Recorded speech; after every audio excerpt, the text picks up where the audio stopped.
তাকে পেট ভরে খাওয়াই দেওয়ায় আবার দিয়েও দেয়। আর যদি কেউ সাহায্যের জন্য আসে তাকে ক্যাশ থেকে টাকাও দিয়ে দেয়।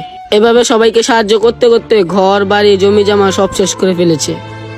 এখন ভালোভাবে রেস্টুরেন্ট চালানোর মতো মহাজনের কাছে সামর্থ্য নেই।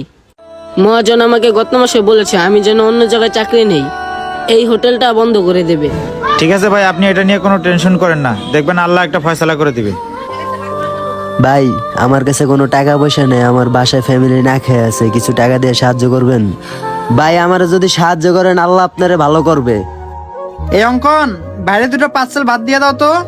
ভাই আমার খাবার লাগবে না, আমাকে যদি কিছু টাকা দিয়ে সাহায্য করতেন ভালো হতো, তাহলে আমি সেই টাকা দিয়ে কিছু কিনে নিয়ে যে বাসায় সবাই মিলে খেতে পারতাম। আচ্ছা ঠিক আছে ভাইয়া, দিতাছি। ভাইয়াকে ক্যাশ থেকে কিছু টাকা বের করে দিয়ে দেই। ক্যাশে দেখি মাত্র 300 টাকায় আছে। ভাইয়া এই নাও, এখানে কিছু টাকা